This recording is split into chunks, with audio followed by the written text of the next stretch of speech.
जानिए कैसे ऋषि अगस्त्य की पत्नी कावेरी नदी बन गई। ऋषि अगस्त्य एक वैदिक ऋषि थे।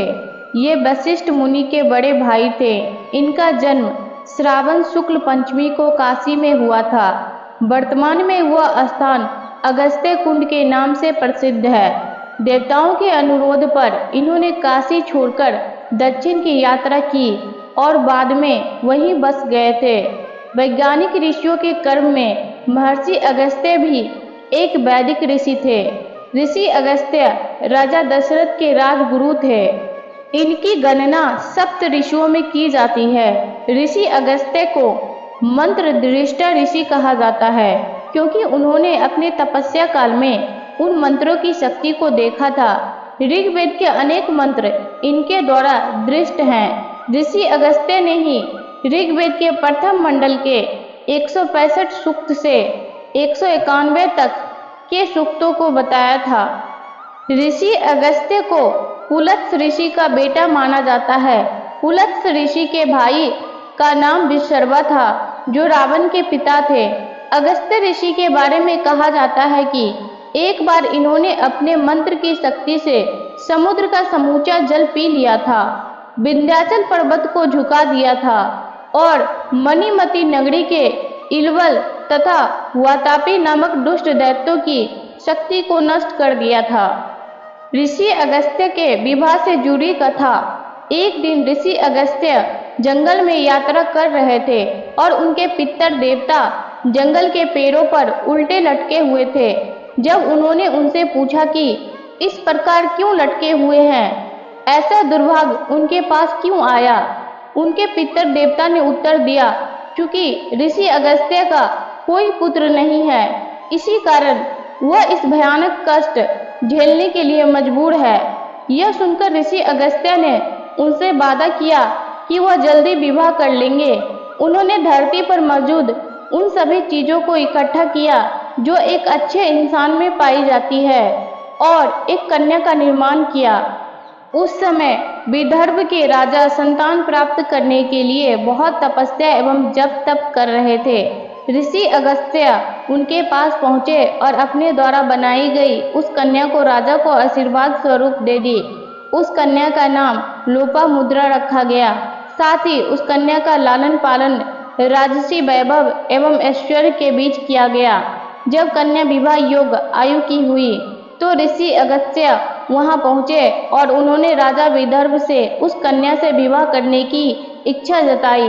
राजा विदर्भ ऋषि अगस्त्य से बहुत डरते थे, परंतु फिर भी उन्होंने ऋषि अगस्त्य को संकेत दिया कि वह अपनी पुत्री का विवाह उनसे नहीं करना चाहते। परंतु लोपामुद्रा ने अपने पिता से कहा कि वह ऋषि अगस्त्य से ही विवाह करना चाहती है। इसके बाद राजा ने लोपामुद्रा का विवाह ऋषि अगस्त्य से करवा दिया। क्योंकि ऋषि अगस्त्य पहाड़ी जंगलों और कटीले रास्तों की यात्रा करते थे और वे नहीं चाहते थे कि उनकी पत्नी इस कष्ट को सहन करे, इसलिए उन्होंने अपनी पत्नी को सूक्ष्म रूप देकर उन्हें एक घड़े में रख लिया और वे जहाँ भी जाते अपने साथ उस घड़े को ले जाते थे। भगवान शिव की इच्छा के कारण ऋषि अगस्त्य ने दक्षिण की यात्रा की और वहीं बस गए। हालांकि यह यात्रा बहुत ही दुर्गम थी, परंतु उन्होंने भगवान शिव का आदेश मानकर इसे पूरा किया। भगवान शिव ने ऋषि अगस्त्य को वरदान दिया था कि उनके घड़े में पानी हमेशा भरा रहेगा।